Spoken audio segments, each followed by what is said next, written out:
Depois dessa primeira aproximação desse texto, é importante a gente entrar em 5 personagens conceitos que a gente utiliza muito na ciência da religião. Não, a gente utiliza muito, mas eu gosto de utilizar.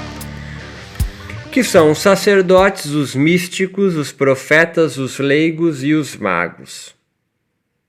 Não há cientista ainda aqui nesse ordenador. Cientista é um personagem conceito que vai surgir ordenando a realidade cientificamente há uns 400 anos atrás. Começa aí na Europa com Francis Bacon e Descartes. Mas a ciência é uma forma de ordenar a realidade. A filosofia é uma forma de organizar a realidade? Eu diria que há filosofias, formas de organizar a realidade. Epicuro vê de uma forma, Spinoza vê de outra. Eles coincidem em alguma coisa. Coincidem, mas não é a mesma coisa. Então, eu estou te colocando camadas de complexificação do mundo, tá certo? Porque está casado com a aula 1. Você não querer parar de ficar buscando uma essência, uma forma ordenadora ideal do mundo. Eu estou te falando que o mundo é o caos, existem infinitas formas. E nós vamos indo devagarzinho até você perceber que o tesão é você criar o teu ordenador de realidade, mas contanto que você compartilhe ele com o estado de realidade de outros, porque senão vai ficar esquizofrênico de hospital. Por que a gente se aproximar dos personagens conceitos? Vem que eu estou seguindo no segundo degrau.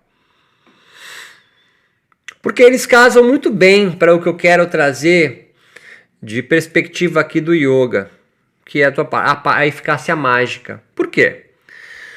Porque os sacerdotes são os personagens conceitos que atuam num campo espiritual, ordenador de realidades, que conservam um ordenador de realidade dominante daquele campo espiritual, por exemplo, o campo espiritual católico, certo? Nós temos os cristãos protestantes, temos os cristãos católicos.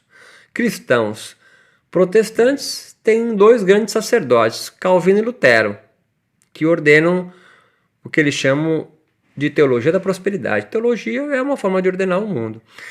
Os cristãos católicos têm um grande sacerdote, que é o Papa, certo? O Papa é o cara que conserva, Papa, que eu digo, né? O conjunto, né? A instituição no qual ele é o sacerdote. O ordenador de realidade mais importante da América Latina, né? O católico.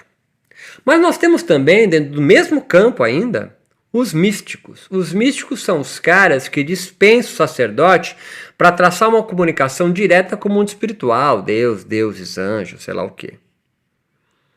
Há um terceiro que depende do sacerdote dos místicos, que são os leigos. Os leigos são os caras que precisam do sacerdote para estabelecer uma comunicação dele com Deus, porque ele vai falar com o sacerdote tem uma ligação direta, telefone vermelho.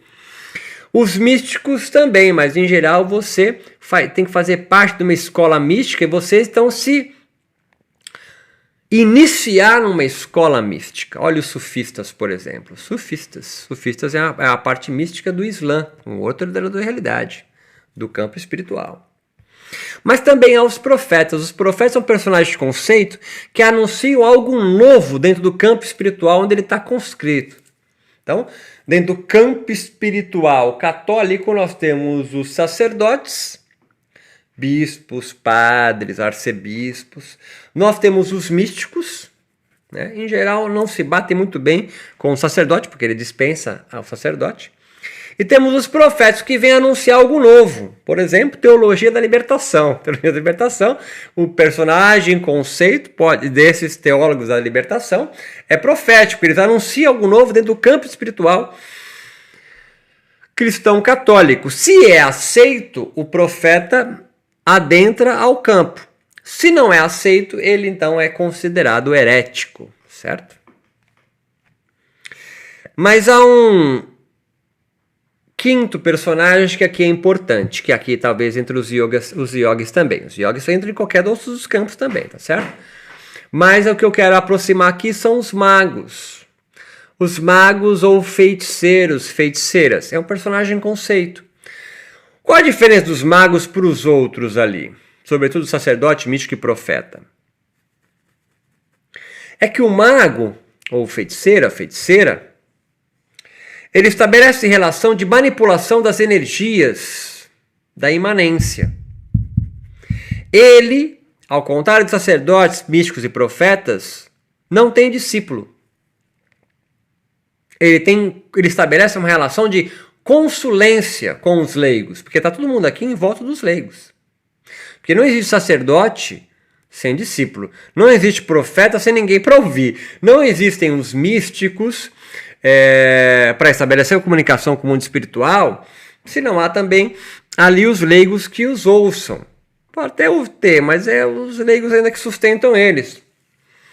Os magos também, claro, mas eles não são discípulos, eles são consulentes. Então, quando você vai pedir uma ajuda para a benzedeira da rua, ela age de forma mágica como uma feiticeira do campo espiritual católico. É aceita pelo padre? Não, mas ela atua no campo espiritual católico. Pegou o rolê, não? Então vai para o yoga. Nós temos no yoga personagens conceito de sacerdotes e yogis, aqueles que conservam a sua tradição, a sua escola, a instituição, seu mestre carismático, defende as suas escrituras. São sacerdotes. Em geral são esses caras, para dar aula 1, que condenam que é o que não é yoga, isso aqui é impuro, é mestiço, isso aqui é uma dobra que não pode acontecer. Esse yoga não é verdadeiro, deturpou a escritura.